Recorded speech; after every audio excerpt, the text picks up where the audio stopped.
Novel Hati Suhita, episode Kidung Wulan Andadari. Di mana buku Bertrand Russellku? Ia menggernyitkan alis, menginterogasiku.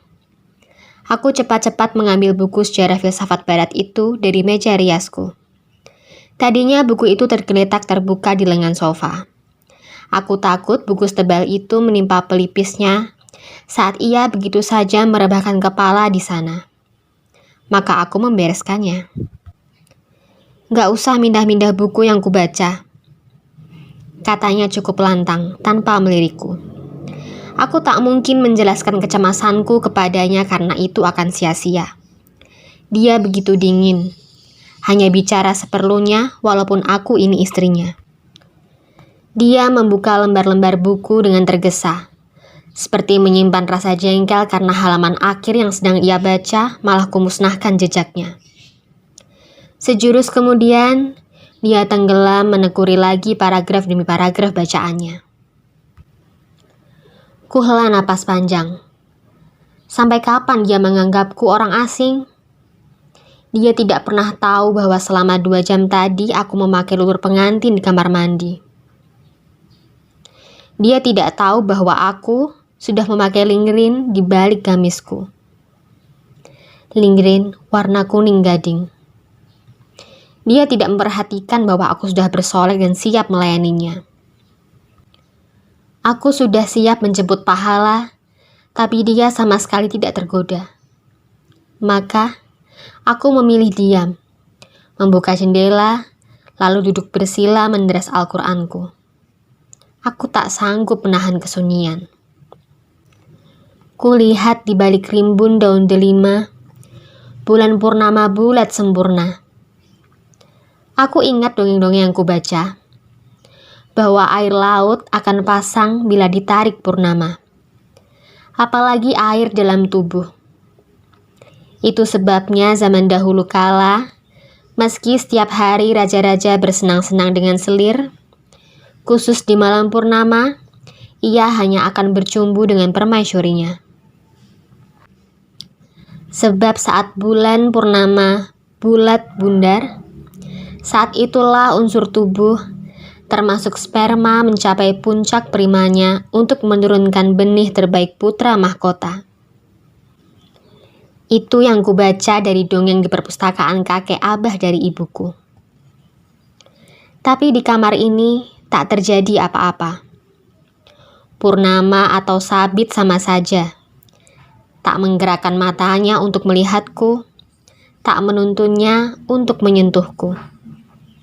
Tak seorang pun berani bersuara, tak seorang pun berani memecah kesunyian.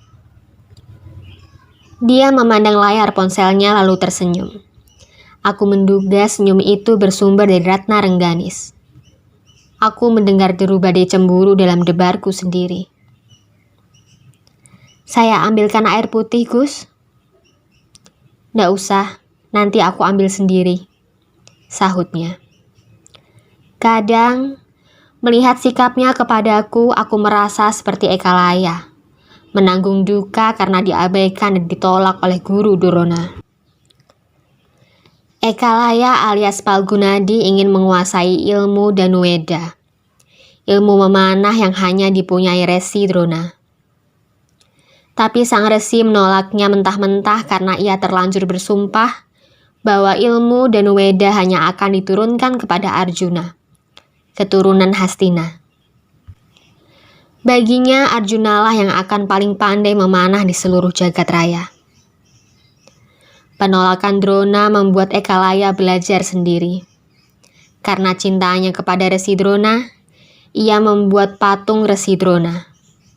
Ia belajar sungguh-sungguh, dan setiap akan mulai, dia akan meminta restu patung itu. Sambil membayangkan patung itu adalah Resi Drona yang sesungguhnya. Maka secara otodidak, ia belajar memanah. Olah kridaning jemparing, sampai ilmunya setara dengan Arjuna. Saat tak sengaja keahlian Ekalaya sampai ke telinga murid-murid Drona, sang resi meradang. Bersama Arjuna yang gelisah karena takut tersaingi, mereka mendatangi Ekalaya. Drona meminta daksina, sebuah permintaan guru kepada murid sebagai tanda terima kasih. Kau tahu apa yang diminta Resi Drona? Ia meminta cincin mustika ampal yang menyatu dengan ibu jari kanan Ekalaya. Ekalaya memotong ibu jari tangannya dengan lapang dada. Karena itu permintaan guru.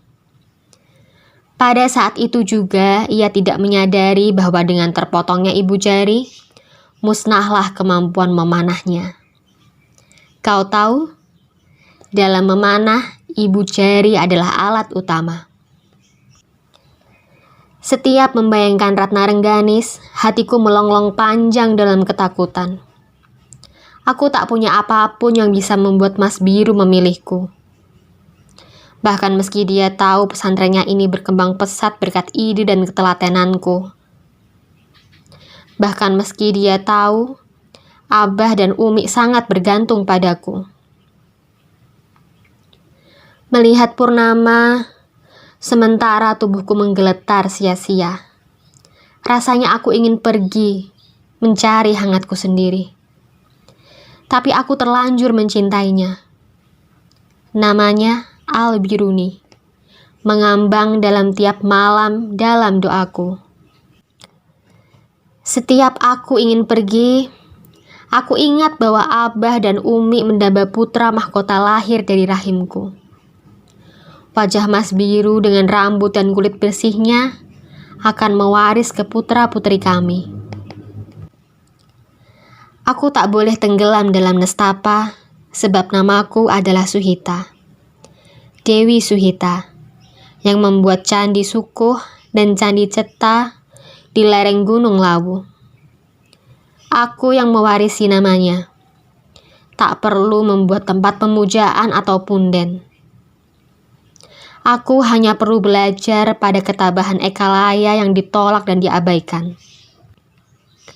Kalau aku Ekalaya, hati Mas Birulah mustipa ampalku. Aku tidak akan membiarkan siapapun merenggutnya dari hidupku. Atau hidupku akan sia-sia. Tekadku sudah bulat. Aku harus menemui Ratna Rengganis. Dia harus pergi dari kehidupan Mas Biru. Aku tak mau lagi ada purnama sia-sia. Aku merindu menikmati purnama dalam dekapnya. Tapi bagaimana agar Mas Biru tidak tahu?